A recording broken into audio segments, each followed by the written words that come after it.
Então já temos áudio e temos imagem. Fala, Paulo.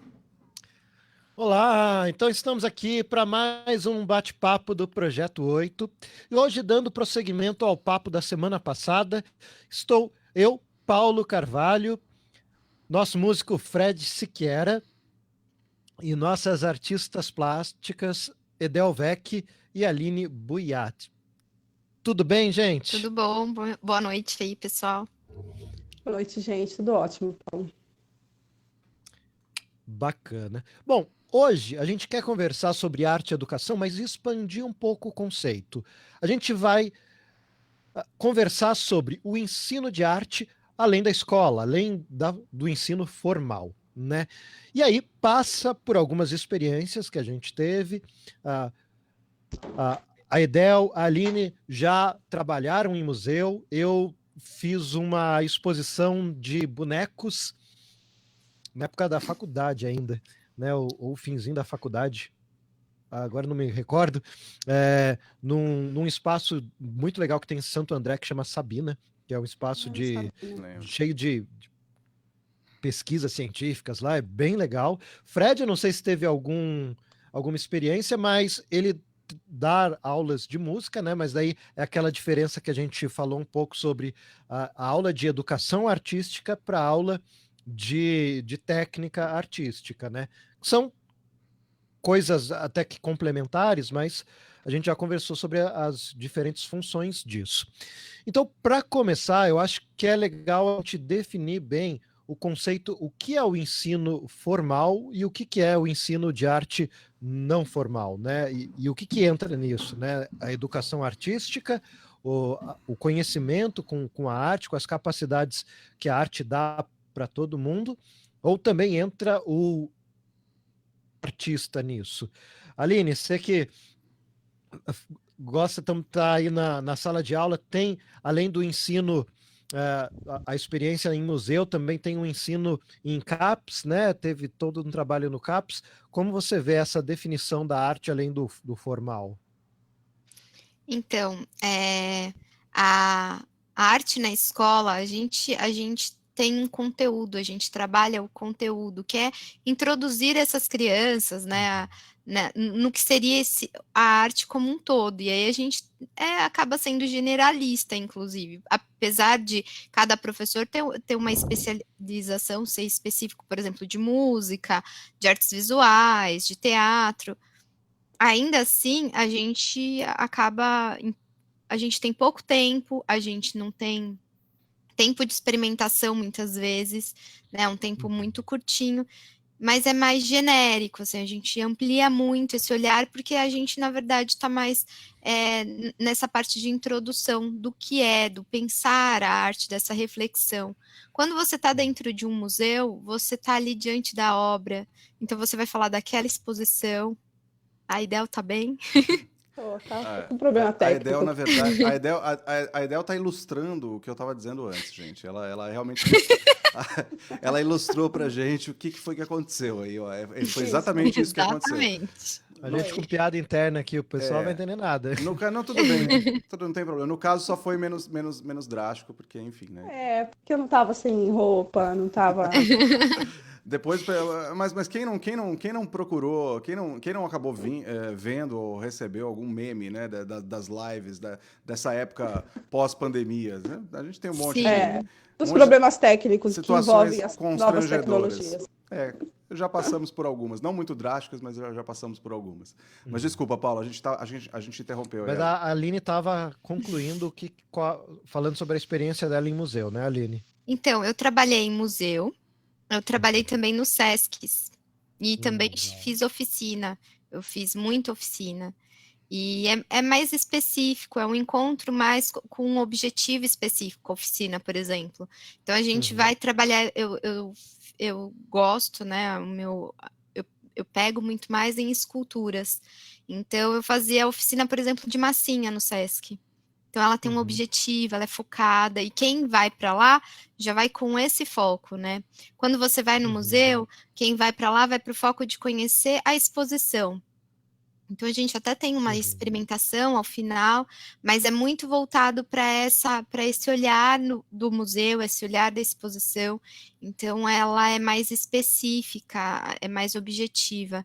Enquanto na escola não é que não é objetiva, é que é mais conteudista, tem um conteúdo, tem toda uma outra programação, né?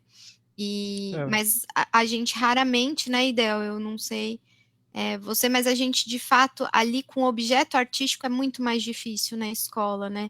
Quando a gente vai para um museu, quando a gente vai para uma oficina, quando o próprio Fred, que dá aula de música, eu acho que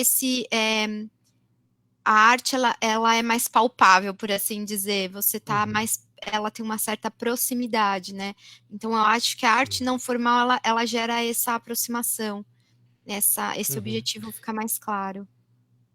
É interessante isso que você está pontuando, porque há uma série de regras, né, no ensino formal, desde a idade das crianças, o ambiente em sala de aula acaba sendo um ponto limitador também, né, porque por mais que você possa fazer viagens, fazer atividades no pátio, enfim, mas ainda assim é limitado o número de recursos que você pode ter numa sala de aula. Você deve seguir também os BNCCs, né, as Bases Nacional Curricular, enfim, já fora, né, você pode fazer tudo. Por um outro lado, também lhe vem a responsabilidade de não fazer besteira. E algumas pessoas fazem, né? Porque tá livre para qualquer coisa. O que você tem a dizer sobre o que você acha disso, Edel? Então, Paulo, eu acho assim, a educação formal, um dos objetivos dela é a formação de público. A gente tem né, a missão de despertar a curiosidade dos estudantes, enquanto formação individual, para esse mundo da arte. Então, a gente tem aí uma missão incrível e dificílima de formar um público curioso, que tenha vontade de conhecer diferentes linguagens artísticas, sair um pouco da zona de conforto, daquilo que eles já conhecem, em todas as linguagens, né? Então, o estudante ele já vem, lógico, com a sua cultura. Todos nós temos cultura, né? Todos nós gostamos de algumas coisas, vivemos algumas coisas. Eles vêm com uma determinada cultura e a nossa missão e a nossa função dentro da sala de aula é ampliar esse repertório e fazer uma formação de público para as linguagens nas suas diferentes possibilidades. E acho que uma coisa complementa a outra. E aí, quando a gente vai para o espaço não formal, a gente tem essa possibilidade ampliada de trabalhar com coisas mais específicas. E aí eu penso também, claro que nos espaços museais já tive a oportunidade de trabalhar, também como a Aline trabalhei no SESC, fiz algumas exposições, mas eu penso também nas ONGs, sabe, que trabalham com arte no contraturno. E qual é o papel disso, né, da criança que fica o tempo todo na escola e quando ela vai para casa, ela vai para uma ONG, e aí nas ONGs se trabalham umas linguagens artísticas, de que jeito se faz isso. Então, a gente tem aí uma luta hoje na nossa sociedade para ampliar esse olhar artístico para as coisas, mas que tem que ser feito de uma forma muito cautelosa e cuidadosa, para não virar assistencialismo, para não ficar só naquele espaço que o estudante vai ali para não ficar na rua, e que a mãe deixa ele ali porque não tem com quem deixar. Precisa ser um trabalho muito sério, porque senão ele vai na contramão, né? Ele acaba sendo um tiro no pé. E eu acho que não virar desenho tema livre, né? Um desserviço. Um desserviço. E já dentro do espaço museal, a gente tem a possibilidade ampliada, porque quem entra dentro do espaço está indo buscar alguma coisa.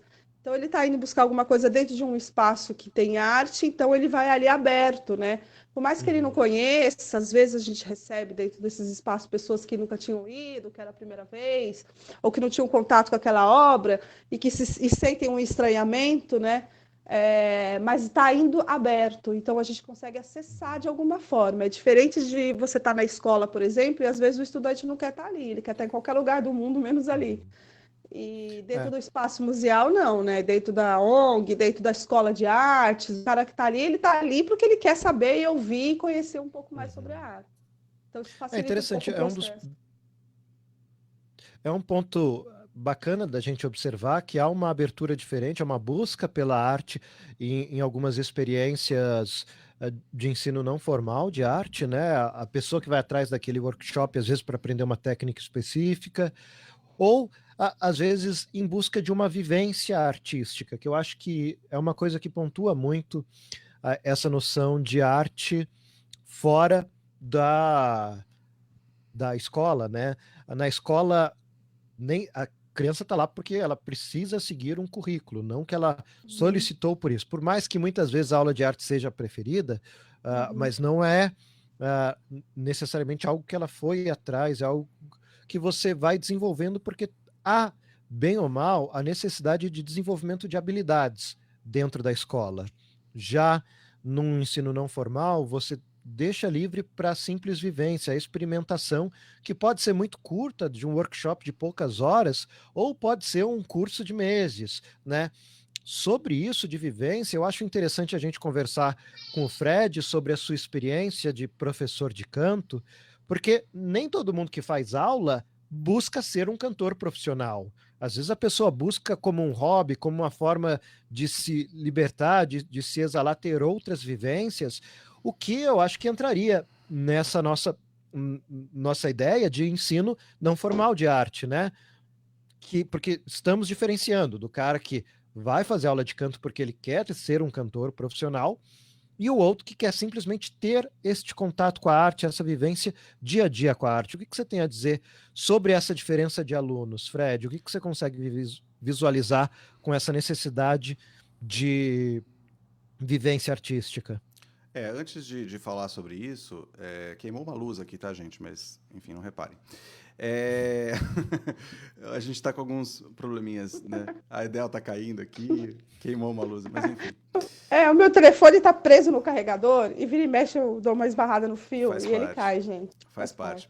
Eu acho que antes de dizer sobre isso, né? Eu acho que uma coisa importante da gente falar, eu acho que, enfim, uma coisa legal de pontuar é que dentro da educação formal, né? A gente sabe que a gente falou tanto da importância da educação e de como ela transforma vidas e de quanto é importante para o desenvolvimento do país e tudo isso, para o desenvolvimento de uma comunidade, de uma nação, né? Enfim, de um coletivo. E isso é inegável, mas a gente também sabe que a estrutura da educação e a escola, como ela é concebida hoje, tem que ser profundamente reformulada, né? A gente acho que não falou tanto sobre isso, mas ela não atende realmente enfim, as necessidades do tempo no qual vivemos. Com relação a isso que o Paulo falou, eu acho que quando você se coloca, acho que independente da linguagem que você usa ou do que você está fazendo, quando você se coloca enquanto arte educador e entende o que isso significa, ou pelo menos se propõe a entender o que significa, eu acho que você não deve perder essa perspectiva, né? Você não deve perder essa perspectiva independente do lugar no qual você está, né? Assim, independente da função que você está exercendo. Então, mesmo dentro dessas várias formas que você pode atuar como arte educador, eu acho que esse olhar de que você está lidando com uma vida ou com um grupo de vidas e com uma formação de pessoas, independente do nível que você está trabalhando com elas, eu acho que é muito importante você não perder essa perspectiva. Mas, é claro, quando a gente dá aula da nossa linguagem, ou mesmo de uma especificidade da nossa linguagem, por exemplo, eu pego dentro da música, eu pego a técnica vocal, que é um dos assuntos que eu abordo, né? A aula de canto, como disse o Paulo, né? Que a gente trabalha com a técnica vocal, ou seja, com o desenvolvimento da voz voltada para o canto, né? Que é um dos temas que eu abordo. Então, tem os alunos que vêm, eles querem cantar. Então, assim, quando você recebe essas pessoas e faz um atendimento individual, aí você está lidando com universos particulares. E aí, é claro, você, sem perder essa perspectiva de arte educador, né? Porque senão você acaba caindo também num entretenimento banal, que isso acontece especificamente, eu tenho uma experiência, né? Eu dou aula de técnica vocal, de canto há uns 15 anos. Então, você corre muito esse risco de cair no puro entretenimento. Então, você vai pegar aquele aluno, aquela pessoa e tal, e vai entretê-lo, fazer com que ele tenha um tempo agradável por aquele tempo, aquela 1 hora, ou aquela 1 hora e meia, ou aqueles 50 minutos de aula, né? Tem essas variações. Isso pode acontecer, você corre esse risco. Mas se você não perder essa perspectiva de arte educador em todos os níveis, né, você realmente consegue, dentro daquele universo particular, trabalhando especificamente a técnica no caso do instrumento, no caso da voz e tal, e buscando construir uma formação, digamos que assim, artística com aquela pessoa, né?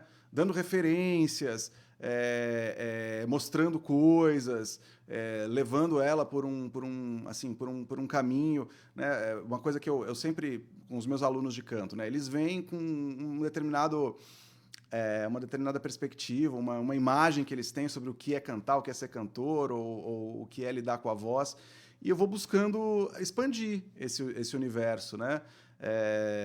A primeira coisa que eu falo assim é, ok, você quer cantar e você quer desenvolver sua voz, você quer cantar bem, mas para que você quer fazer isso? Qual é o seu objetivo? Por que você... Qual é a diferença que você acha que você vai fazer se você cantar bem? Né? Porque simplesmente ter uma bela voz e cantar bem, qual é o objetivo disso? Para que a gente faz isso? Então, com o tempo, a gente vai trabalhando essas questões, né? A questão cultural também, eu recebo um aluno lá, eu peguei, durante uma época da minha vida, peguei pessoal lá do heavy metal. Então, vem dentro de um universo muito formatado, às vezes com uma perspectiva bem endurecida em relação à parte estética, o que é a arte, e com aquela visão limitada, de certa forma, né? E aí você vai aos pouquinhos, é óbvio que você não vai dar um choque na pessoa, porque não funciona, a pessoa sai correndo, mas você vai aos pouquinhos, você vai buscando, olha, mas tem isso aqui também, e olha, você pode enxergar isso de uma forma diferente. Eu acho que assim, quando você... eu acho que o mais legal é que do arte educador, de todos nós que trabalhamos com arte, quando você recebe um educando, em qualquer nível, você vai desenvolvendo aquela empatia pelo processo dele, porque você já passou, não exatamente, mas você já passou por aqueles processos também. E alguém, né, chegou em você com muita sensibilidade, com muita empatia, fez com que você enxergasse outras coisas. Não simplesmente dizendo para você, porque não adianta, né? Se você chegar para o cara e falar, não, você está errado, isso não é assim, isso não é assado. Não, isso não funciona, né? É um processo é um processo de diálogo, de experimentação, com muita paciência, com muita calma, de longo prazo, no qual você vai fazendo a pessoa entender e expandir as suas perspectivas, expandir os seus universos, expandir a sua concepção em relação à arte, e especificamente aquele tipo de arte que ela está procurando se envolver. No meu caso é a música, é o canto e tal. Mas você vai dando esses elementos e aos pouquinhos, e eu tive resultados bacanas com muitos alunos. E óbvio que, é claro, às vezes você recebe aquelas pessoas que você não consegue atingir, porque, né, elas precisam de uma outra abordagem que, de repente, você não consegue dar naquele momento. Porque também, eu dou aula há 15 anos e eu já passei por algumas fases, né? A gente também vai se transformando. O que eu acho incrível, e para mim é incrível, e me faz não querer deixar de dar aula em algum nível, é que o fato de você dar aula, de você pegar uma pessoa e interferir no processo dela, te modifica, e te engrandece e te enriquece mesmo, te dá elementos para depois você ir fruir na sua linguagem, né? Depois, no meu caso, para ir lá fazer música, cantar, tocar e tal. Com certeza, eu aprendo demais com todos os alunos, então, e aprendi ao longo do tempo, né? E tive alguns alunos que realmente tive relações duradouras e próximas, que a gente trocou muita coisa, que depois foram se profissionalizar, alguns não no canto, muitos foram para o teatro, né? Então, foi para o teatro musical e tal. Então, assim, eu acho uma experiência muito importante, né? E uma coisa que eu sempre reitero é aquela coisa assim, aquela máxima, né? Quem não sabe fazer, ensina. Mentira. Tá errado isso, né? Você realmente precisa... Você tem que você tem que beber de todas as fontes, então você tem que se munir de vários elementos, você tem que conhecer as coisas, você tem que buscar, você tem que pesquisar, e você tem que experimentar também. para poder ensinar. Então, assim, e esse ato de se dedicar ao processo de outra pessoa, eu acho que é um ato até de evolução espiritual mesmo, assim, sabe? Né? É uma coisa assim que vai te melhorando, né? Porque, como eu acho que o Paulo já disse, e eu talvez esteja me estendendo, e sabe que ele pode me interromper a qualquer momento, como o Paulo já disse, acho que em outras conversas que a gente teve, lidar com as linguagens dos artistas, ser artista ou tentar ser artista e tal, acaba mexendo com o ego da gente, né? E às vezes a gente acaba, e muitos artistas correm um risco de cair nessa armadilha né, dessa relação mais pessoal, egóica com a arte, enfim, que pode ser muito pouco saudável, né? Aquela coisa. Eu sempre acho que a obra é muito mais importante do que o agente, do que o artista que está fazendo aquela obra, né? Porque tem muita gente por trás, tem muitos processos, para que aquele artista consiga chegar àquele resultado, e às vezes, mesmo com um resultado muito legal, tem muita coisa que... Tem muitas pessoas e muitos processos que cercaram essa pessoa. Então, assim, essas produções, elas são um resultado de um coletivo, né? Sim. Então, É um ponto interessante, eu acho que pode ser até um tema de um outro debate, essa visão de que será que existe arte individual ou toda arte é coletiva de alguma forma, né? Mas esse ponto que você estava tocando, né, que o artista não pode se pôr na Torre de Marfim, né? Tem que ser acessível, senão até ele corre o risco de parar de fazer arte para fazer simplesmente autoapreciação, né? O que não leva a nada. e é comum Né? que aconteça. E às vezes acontece mesmo isso, né? Mas olha, muito interessante, eu nem te interrompi, porque realmente você compartilhar a sua vivência, tudo que você descobriu enquanto professor, acho que é algo que enriquece bastante o bate-papo aqui. E eu acho que, assim, o ensino de arte fora da escola, ele tem como função principal propiciar essas vivências, como você bem ilustrou. Além disso, fomentar tanto o consumo quanto fazer a prática artística, né? Os dois lados. E também a própria divulgação do fazer artístico também, né? De você mostrar artes diferentes que pessoas normalmente não teriam acesso. E sobre isso, eu quero falar um pouco sobre o trabalho que eu faço no podcast Caixa de Histórias, toda semana, que o que eu recebo de mensagem de pessoas dizendo, olha, fazia anos que eu não lia e eu voltei a ler por causa do programa. E o que eu tento fazer lá? Eu tento fazer uma mediação de leitura, dizer, olha, este livro, ele trata destes temas, você lendo ele, você consegue lembrar deste e deste outro livro, o que é muito legal. O jeito como esse cara escreve é interessante por causa disso, disso, disso. Então, nesse bate-papo, você constrói um clube de leitura mesmo com os ouvintes, e isso gera uma interação, porque, novamente, a nossa discussão, a arte é uma coisa coletiva, então mesmo a arte solitária da escrita, quando ela é lida e debatida, se torna algo social, que é muito interessante, né, esses encontros. Então eu acho isso muito bacana. E aí eu gostaria de ouvir da Aline sobre o trabalho de arte e educação que você fez em CAPES, é isso? Então, em CAPES, na verdade, era mais voltado como se fosse arte-terapia, que é um tipo de arte que não é verbal, né? Então, principalmente quando algumas pessoas têm, como eu posso dizer, um vocabulário mais empobrecido, ou tem uma dificuldade mesmo de verbalizar, de racionalizar algumas sensações, emoções, sentimentos, a arte, ela ajuda, né? Porque ela dá vazão a isso sem tantas regras, né? Quando você desenha, quando você faz uma escultura, você pode até usar técnicas, mas é incrível como, mesmo sem técnica nenhuma, aquilo reflete uma ideia, um pensamento, uma sensação. Até a música, um dos que a gente fazia era uma roda de música e eles escolhiam a música. Mas você vai escolher uma música que tem a ver com o que você está sentindo naquele momento. É extremamente claro, é fácil de entender.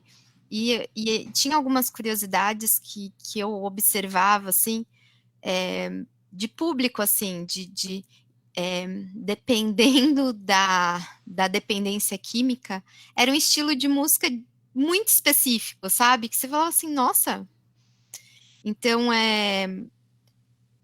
porque isso reflete as pessoas. Vou dar um exemplo, só para vocês entenderem. O álcool é uma droga depressora do cérebro, então as pessoas acham que ficam up, né, quando bebem, mas na verdade é que baixa essa parte da frente, que seria o nosso filtro, ele fica mais relaxado, e aí as pessoas não filtram o que vão fazer, então elas ficam mais soltas. Porém, no cérebro, é uma droga que deixa a gente deprê. Tanto é que depois as pessoas têm a ressaca, elas ficam numa bad.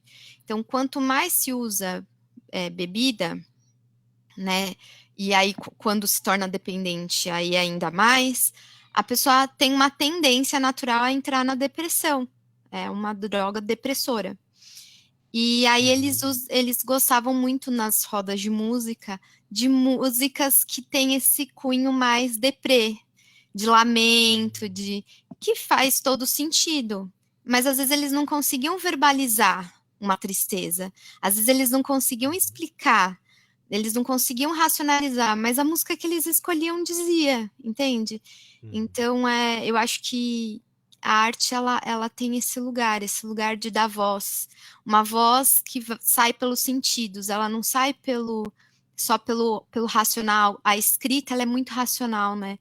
E eu acho que, eu entendo, na verdade, que é como o Fred falou da troca. Você também colocou muito bem quando você diz que a arte, ela precisa ser coletiva no sentido de você faz para quem? Você faz para alguém. Porque senão era um diário, senão é uma decoração que a gente guarda, senão não é arte. A arte, ela só se concretiza como arte quando ela comunica, quando ela chega para alguém. Se ela não comunica, ela é sua, então é uma lembrança, é uma memória, mas ela não chega ao ponto da gente conseguir entender como arte, né? Porque ela não compartilhou, ela não comunicou, ela não contou algo para alguém, né? Então eu acho que ela extravasa a arte terapia, ela tem muito disso, de você falar, você dar voz, mas aos sentidos. Então, quando eu dei o exemplo da música, mas a gente pode usar o teatro, por exemplo. O teatro você fala com gestos, com as mãos, com o olhar, e às vezes é muito mais fácil você dizer algo dessa forma do que você usar palavras. Fica muito mais evidente, né? Você às vezes não precisa falar nada, só um olhar ele já vai dizer tudo, né? Então eu acho que a gente também trabalhou, tem uma linguagem, inclusive eu não sou formada, mas eu tinha uma amiga e eu acompanhava ela, que era psicóloga, ela é psicóloga, e ela é psicodramatista. Então, ela conduz você vivencia situações que te causaram um conflito, por exemplo. E aí, nessa roda, você vivencia, você teatraliza a situação. E aí, você conta com a ajuda de outras pessoas que estão junto, e você troca, às vezes, de papel. Então, assim, quem aqui agiria de uma forma diferente? Como é que poderia a pessoa, sei lá, ela não conseguiu falar, o que ela poderia fazer de diferente nessa situação? E aí você inverte os papéis. Essa inversão de papéis, esse se colocar no lugar do outro, é muito legal. E a pessoa começa a observar como ela se comportou e como outro no mesmo lugar faria diferente. Isso mexe muito, né? Isso fala muito mais do que, às vezes, ela não consegue racionalizar com tanta clareza como quando ela vivencia, porque é uma vivência. A arte, ela vem disso, ela é essa vivência. Você experiencia no corpo, né?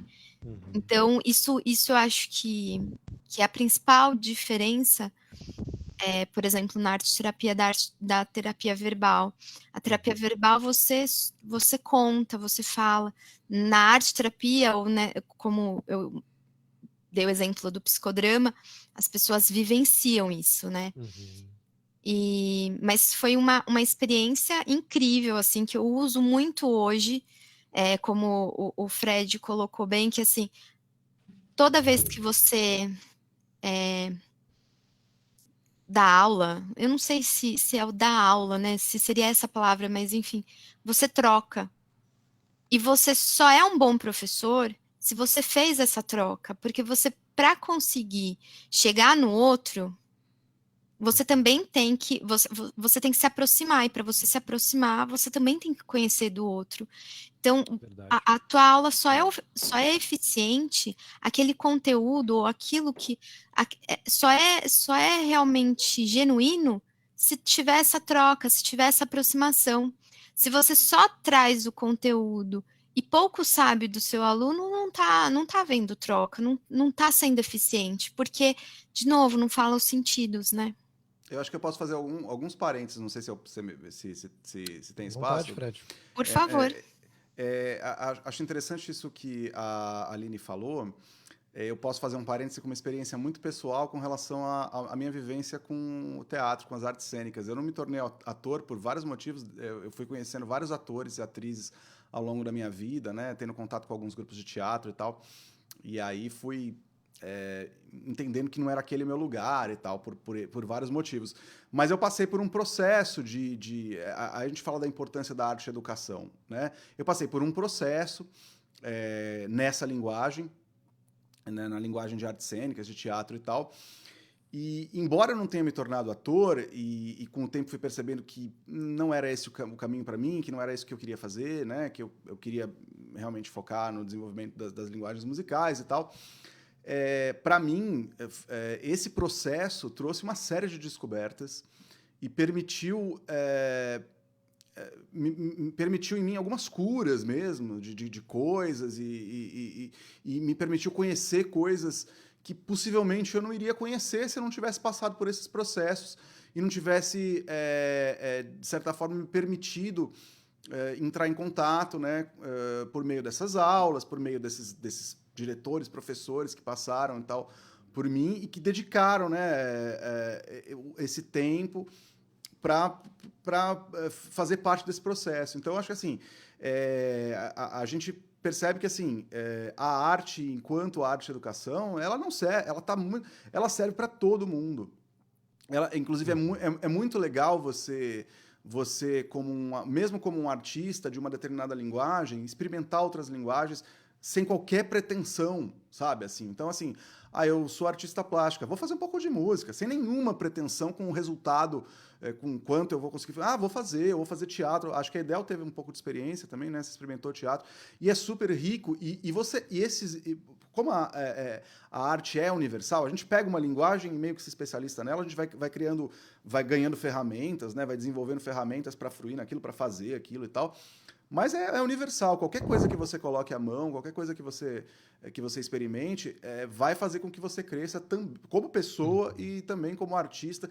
E você vai conseguir carregar isso para as linguagens que você domina mais. Eu acho que o Fred está comentando um negócio que eu acho muito interessante, que é essa noção de formação continuada, né? Que é algo que a gente vê muito dentro da área da didática, que é justamente você acabou sua faculdade, não significa que você tem que parar de estudar. Na verdade, em tempos atuais, não se para de estudar nunca. Não, mas...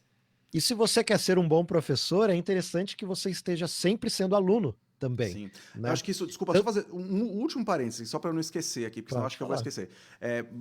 Você pode retomar esse mesmo raciocínio, porque eu acho que tem um gancho para o que você está falando. Eu acho que uma coisa que eu diria sobre o que a Aline falou é que, assim, para ser um bom professor, né? Uma coisa que eu fui notando ao longo do tempo é que isso para mim foi um processo. Eu não comecei da aula assim, né? A gente, quando sai dos primeiros cursos que a gente faz, de uma formação acadêmica, a gente sai cheio de informações, cheio de coisas, e a gente quer transferir essa informação, e a gente sai cheio de métodos e enquadramentos, né? Então, para mim, isso foi um processo de descoberta. Eu comecei dando aula assim, todo enquadradinho.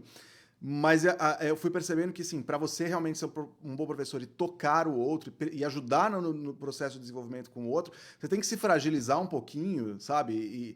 E sair daquele pedestal, daquela ideia de que você é detentor de algum conhecimento e que você, de alguma forma, é superior ou está numa situação diferente. Não, a gente, sabe, se colocar dentro de um processo e dizer, olha, eu tenho algumas ferramentas aqui que eu já experimentei, que eu já usei, e eu vou te passar e eu vou observar o teu processo, e eu vou me comunicar com ele e a gente vai trocar aqui.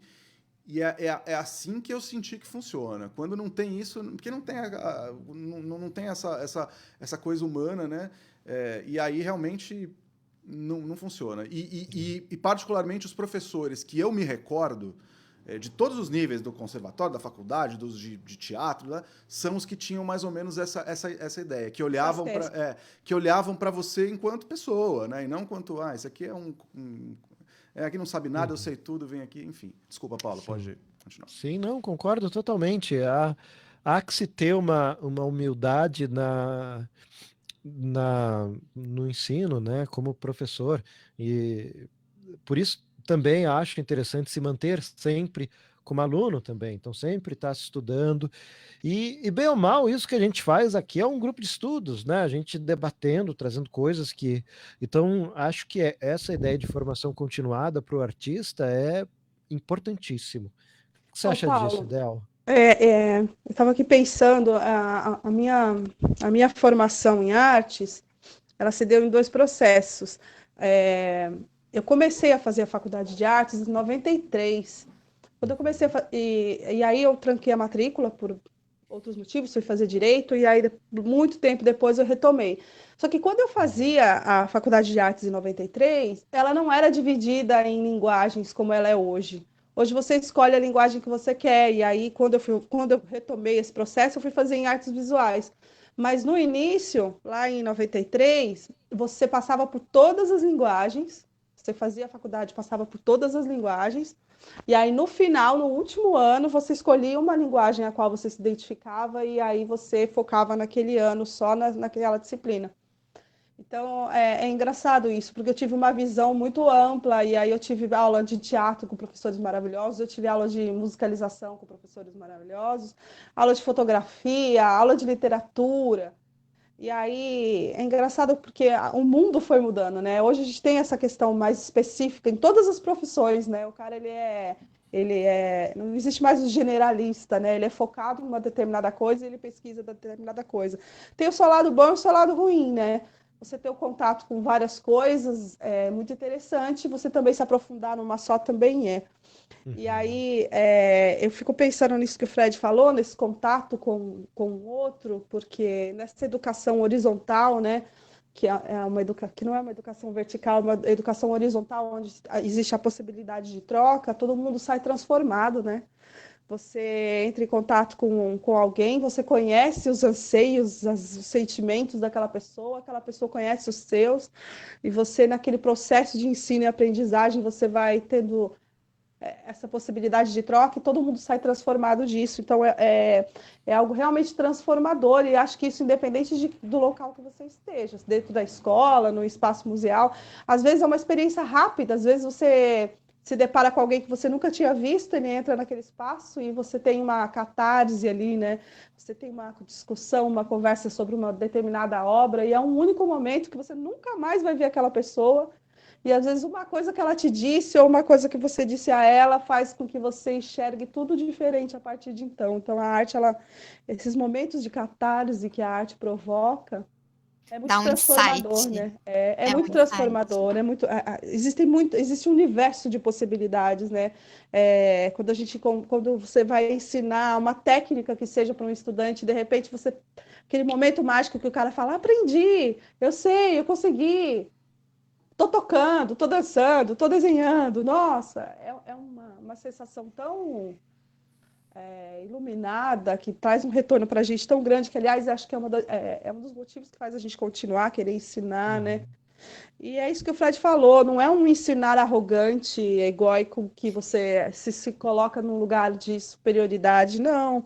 É um ensinar que É um mediar. você trilhou um caminho, você está alguns passos à frente por N motivos, porque você chegou antes desse caminho, né, durante esse processo, e você vira para trás e dá a mão para o outro e fala, vem comigo que eu estou aqui, agora eu posso te ajudar a chegar aqui, porque eu passei por isso.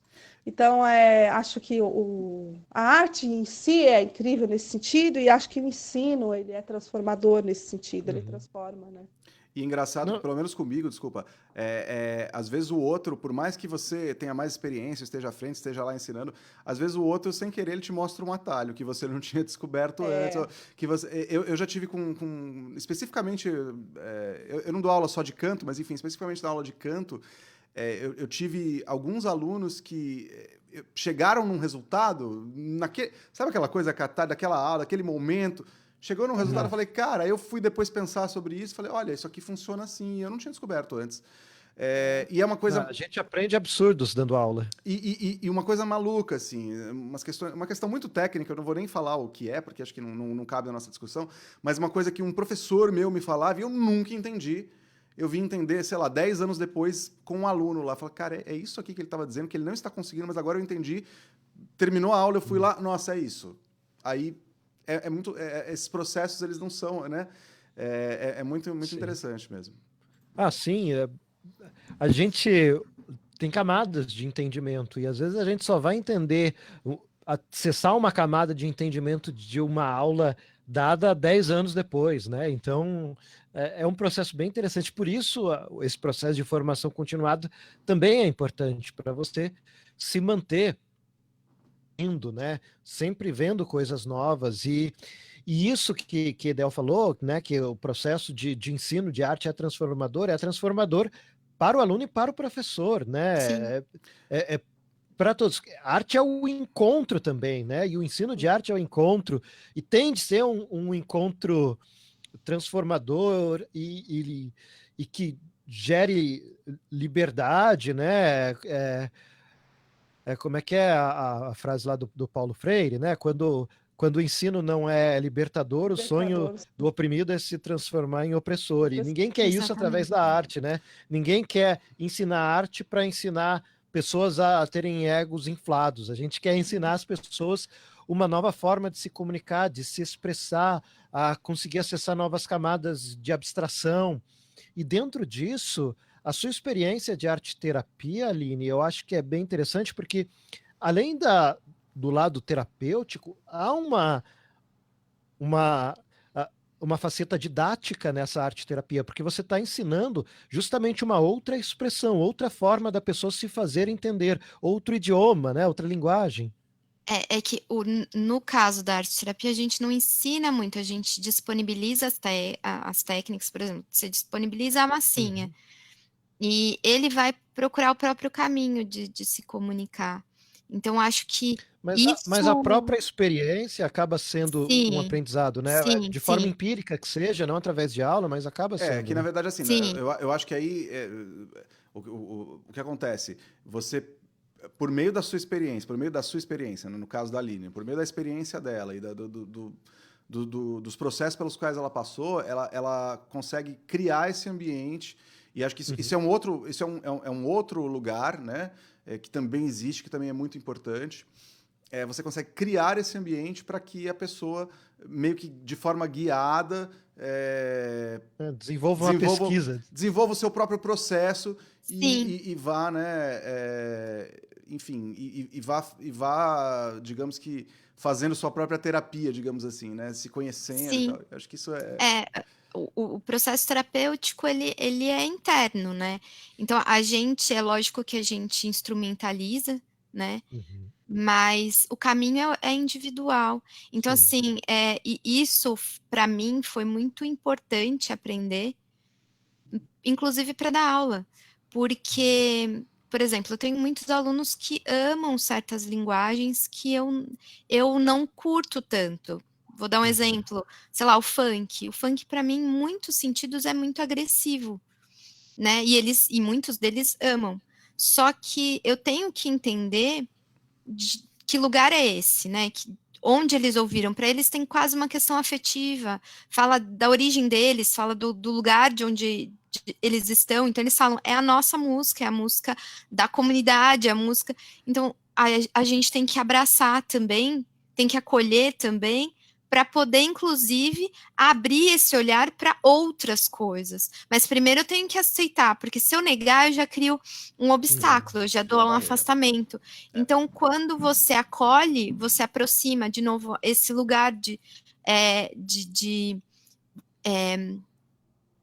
na pedagogia a gente fala assim, né? Você vai falar com uma criança, se você fala do seu tamanho, ela é opressor. Então você abaixa e fala no nível dela. Então eu acho que é essa aproximação. Primeiro você acolhe o que é do outro e fala, eu achei legal, eu gostei disso, isso eu não gosto, não quer dizer que é ruim, eu não gosto. Mas deixa eu te mostrar isso aqui também, o que você acha desse?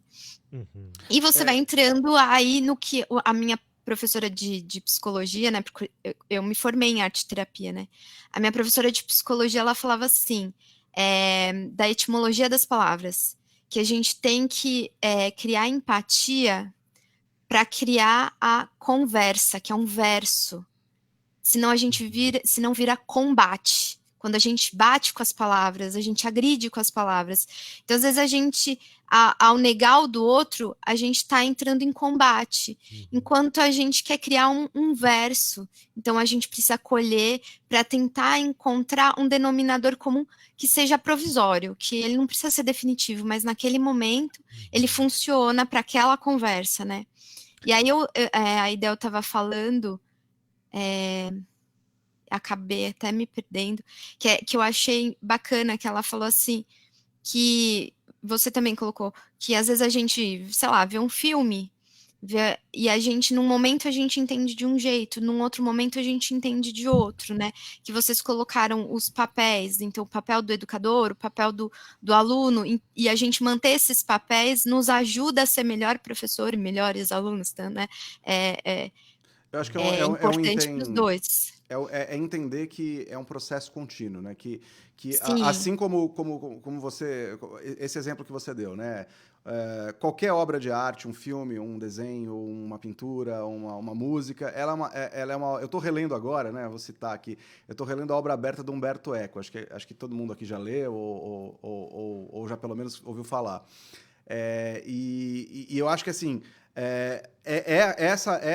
basicamente essa ideia, né, de que tudo tá ali aberto a leituras, são multicamadas, e essas camadas elas vão sendo percebidas de acordo com o interlocutor. Você olha para eu olho para composições musicais e tal, e eu tenho uma percepção hoje muito diferente da que eu tinha 10 anos atrás, e possivelmente daqui a mais 10 anos vou ter outra. Mas que não é uma percepção linear.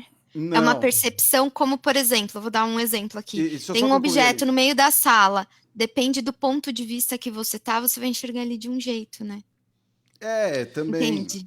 Sabe, dentro do que a Aline falou, só um minuto, Paulo. só acrescentar que eu acho que vai junto com o que você está dizendo também, Fred, que eu acho que uma das missões do ensino de arte, que seja no formal ou além da escola, é que ampliar essa noção de que nem tudo se trata de certo ou errado, no sentido de que nem tudo isto é um erro. Nem sempre no processo educacional é necessário que haja o erro. Às vezes há o processo, e é isso que eu acho que às vezes falta, que a gente consegue entender a ideia de processo facilmente quando a gente pensa em exercício físico, sabe? Que é aquela coisa de que você vai trabalhando e aos poucos vai melhorando. Com um conhecimento em geral, às vezes a gente acha que tudo se trata de certo e errado. E não é assim que funciona o mundo, né? Tudo tem graus de evolução e tem aquele momento propício e por isso que é interessante, assim, eu acho que não existe, por exemplo, uma leitura errada de um livro. Você pode ter até uma leitura equivocada de que você tirou conclusões extremamente opostas ao que o autor queria dizer. Mas fala de você ainda assim. É a sua leitura naquele momento, né? E com mais vivência, com mais experiência de vida, com outras leituras, você pode ter um reencontro com essa leitura e entender outra coisa naquele momento.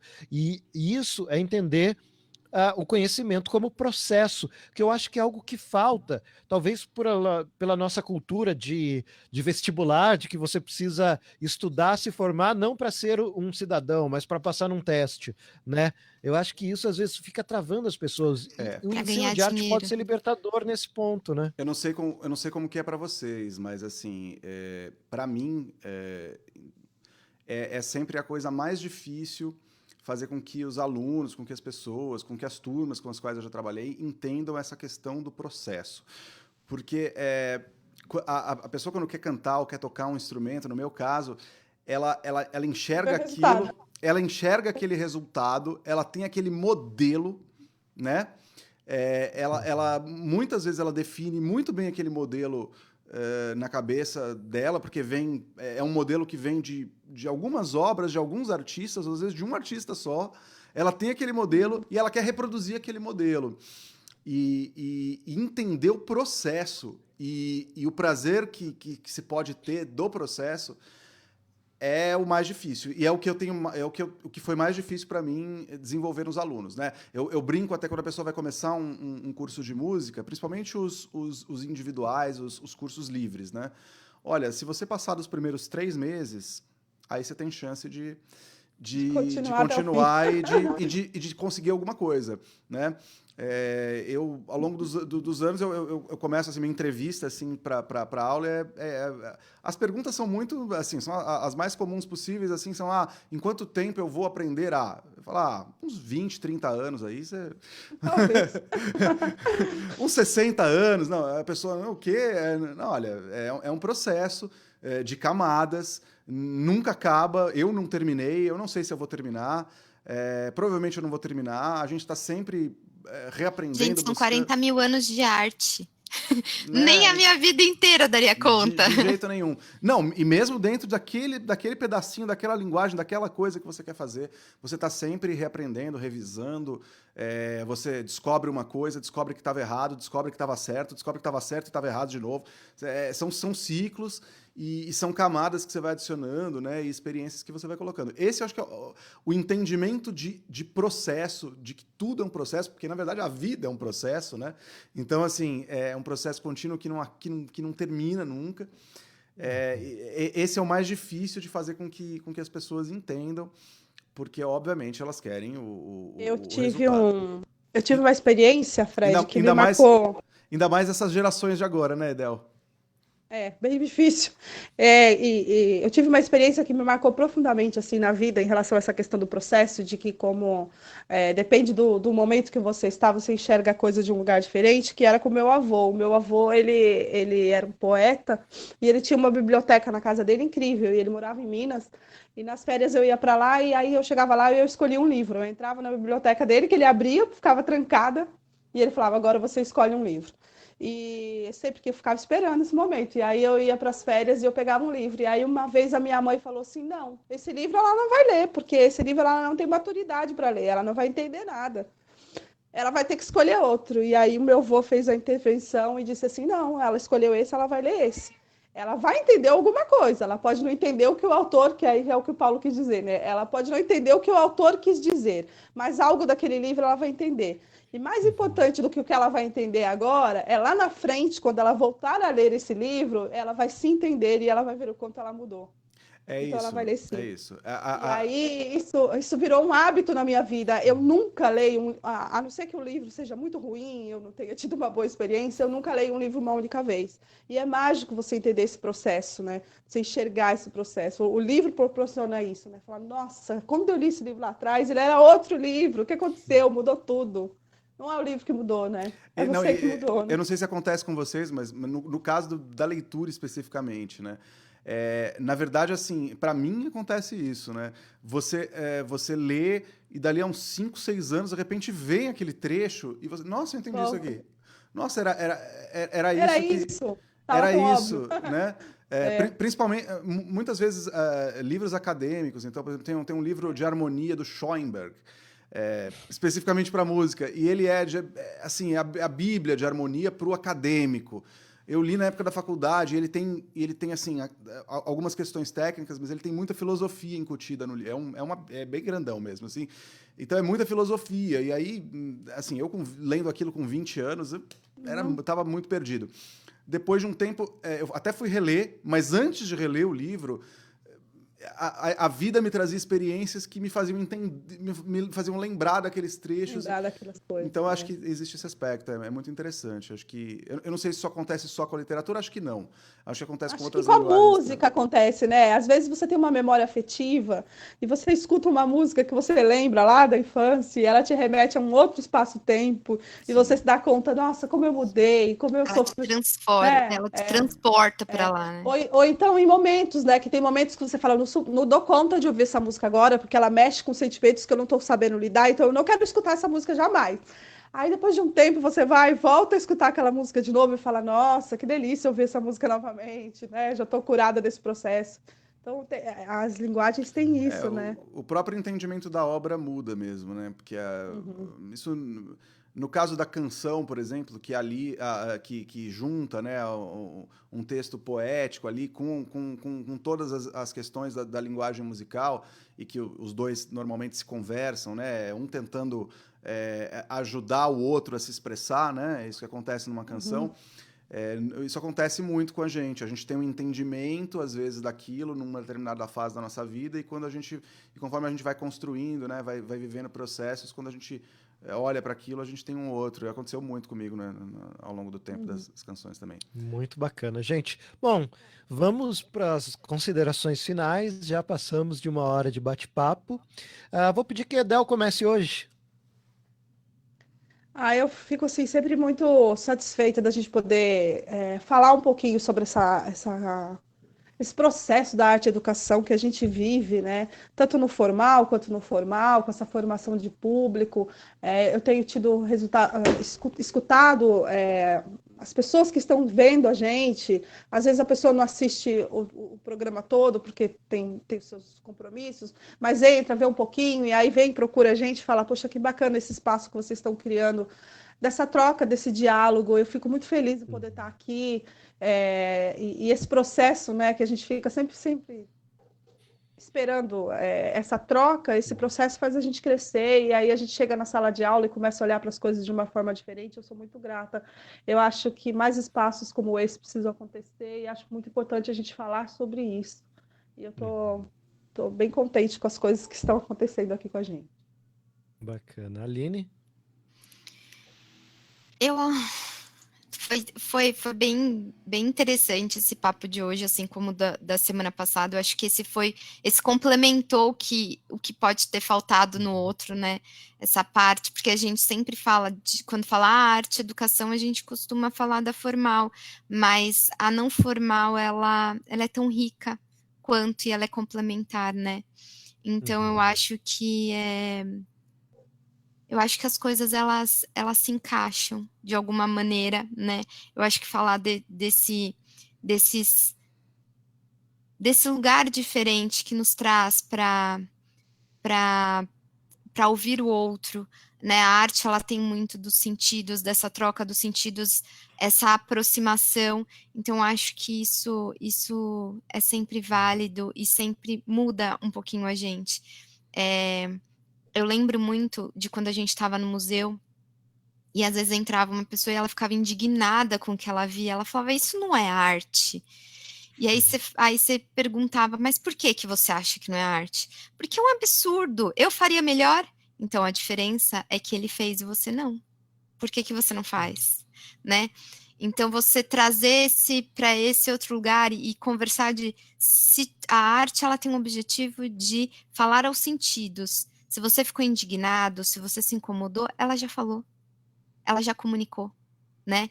Então, isso também é válido, isso também é importante. Então, eu acho que essa troca é o que fica, tanto da educação quanto da arte, a gente vê essa troca, esse como a Edel falou, de dar a mão para o outro e falar, olha, eu trilhei até aqui, e pega aí o que te serve e segue seu caminho, sabe? Porque eu acho que ser professor é bem isso, né?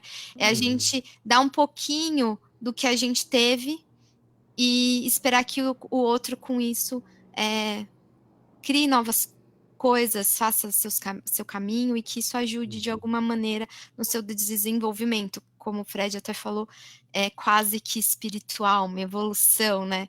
Então acho que é isso. Bacana. Fred? Então, acho que assim, foram duas conversas muito interessantes, e para mim o que fica é a reiteração, a reafirmação dessa importância da arte e educação para o desenvolvimento de uma sociedade saudável, de uma sociedade mais plena, de uma sociedade talvez que busque uma justiça, um bem-estar para todos, né, uma harmonia, enfim, uma harmonia maior, né, entre todas as pessoas que vivem nela. Então, nesse sentido, eu acho que a arte, a gente delimitou, a gente fez usou essa terminologia, eu acho que a arte e educação, tanto na escola formal, na escola regular, quanto nos cursos extras, livres, profissionalizantes e de na arte-terapia, em todas as outras formas que ela puder vir, elas são complementares. A arte na escola é essencial, porque todo mundo tem que passar por algum processo artístico para se construir, para ser uma pessoa completa, para ser um cidadão completo, para ser um cidadão sensível às coisas e às pessoas. Então, isso é um processo muito importante. E no mais, a arte, enquanto cursos extracurriculares ou individuais, ou de todas as formas possíveis, tem que estar cada vez mais disponível às pessoas que querem buscar isso, e independente do grau que elas queiram emergir nesses universos, não importa, a pessoa vai ser artista, não vai, não. É muito importante, porque realmente contribui para o desenvolvimento da sociedade, né? Então, assim, é uma coisa palpável mesmo. Então, acho que a gente concluiu algumas coisas, assim, a gente conseguiu levantar alguns pontos. Primeiro, que educação é algo essencial para o desenvolvimento de uma nação. A gente aqui, enquanto país, a sociedade precisa entender realmente, as pessoas precisam entender que enquanto a sociedade inteira não se envolver e não fizer um esforço conjunto no sentido de exigir e de criar condições para uma educação de qualidade, a gente não vai ter um projeto de país possível, a gente não vai conseguir se desenvolver enquanto nação, a gente não vai conseguir sair desses abismos todos que a gente vive, né, essa montanha-russa, né, que o país parece que caminha numa montanha-russa já há mais de 2 séculos aí, né? Parece que momentos de esperança, de desenvolvimento e quedas brutais e tal. A gente não vai sair desses processos, a gente não vai conseguir evoluir, a gente não vai conseguir se concretizar enquanto coletivo, enquanto nação e tal, sem um projeto sério de educação. E nesse contexto, a arte ela é um dos elementos muito importantes que deve ser levado muito a sério em todos os seus níveis. Acho que assim não vai ser na nossa geração. A gente está aqui falando sobre isso, a gente vai passar as nossas vidas aí se dedicando, Mas né? Processo, né? A gente falou tanto de processo. Mas faz parte dessa resistência, né? Como a gente a palavra que a gente usou no outro encontro, Isso. A resistência, né? Mas faz parte desse processo que a gente precisa buscar contribuir como a gente puder e chamar as pessoas que não estão diretamente envolvidas nesse processo a olharem para ele, a levarem a sério, a entender que é importante, que é aquela coisa que a gente falou, a arte também é entretenimento, a arte também é bem-estar, a arte também pode ser leve, mas a gente precisa ter esse olhar para que a arte e a educação ela entre, ela consiga existir na sua plenitude, que não é só do entretenimento e só, enfim, tudo que a gente falou. Acho que é isso. Tá certo. Bom, para mim fica a experiência de mais um encontro maravilhoso com vocês e que realmente estamos fazendo um grupo de estudos aqui, está sendo enriquecedor. Eu acho que essa ideia da gente ter que sempre ser um aluno, eu sou aluno de vocês, aprendo muito com vocês toda semana aqui. Espero que para quem esteja nos acompanhando também seja proveitoso. E Fred, o que a gente tem para mostrar hoje? Rapaz, de improviso total, vou colocar um vídeo. Tá mutado, Fred.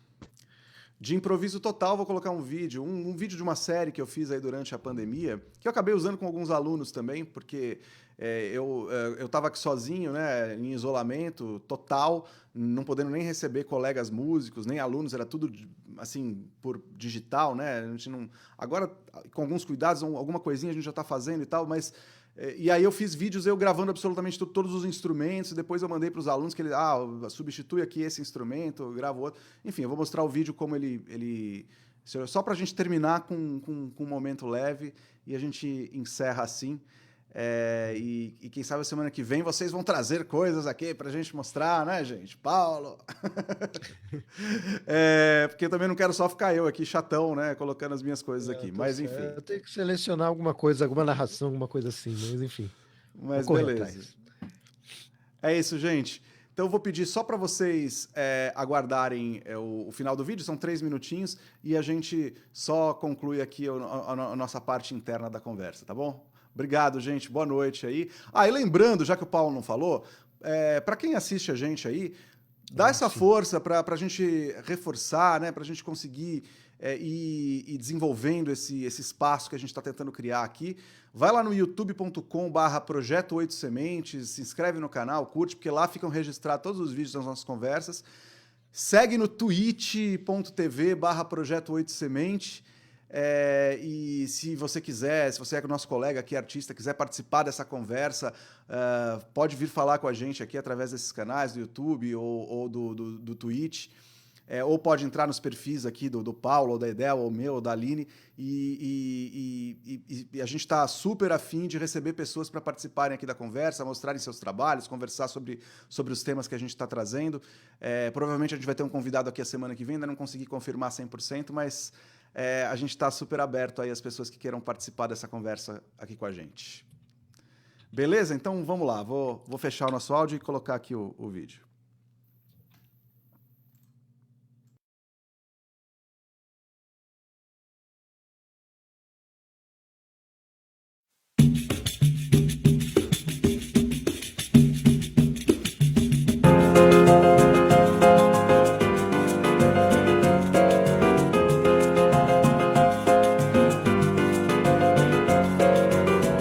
O homem que diz dou não dá, porque quem dá mesmo não diz. O homem que diz vou não vai, porque quando foi já não quis. O homem que diz sou não é, porque quem é mesmo não sou.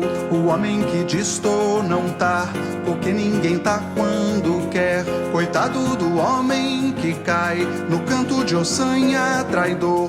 Coitado do homem que vai atrás de mandinga de amor. Vai, vai, vai, vai, vai. Não vou. Vai, vai, vai, vai, vai. Não vou. Vai, vai, vai, vai, vai. Não vou. Vai, vai, vai, vai, vai. Não vou, que eu não sou ninguém de ir em conversa de esquecer a tristeza de um amor que passou. Não, eu só vou se for pra ver uma estrela aparecer na manhã de um novo amor. Amigo senhor Saravá, Xangô me mandou lhe dizer: se é canto de ossanha não vá, que muito vai se arrepender. Pergunte pro seu orixá, o amor só é bom se doer.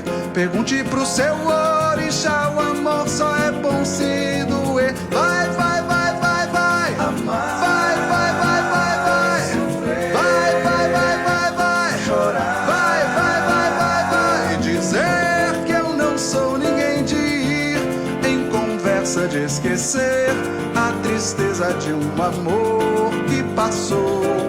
Não, eu só vou se for pra ver uma estrela aparecer na manhã de um novo amor.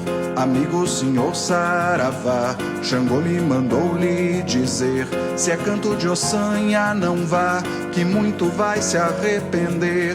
Pergunte pro seu orixá, o amor só é bom se doer. Pergunte pro seu orixá, o amor só é bom se doer. Vai, vai.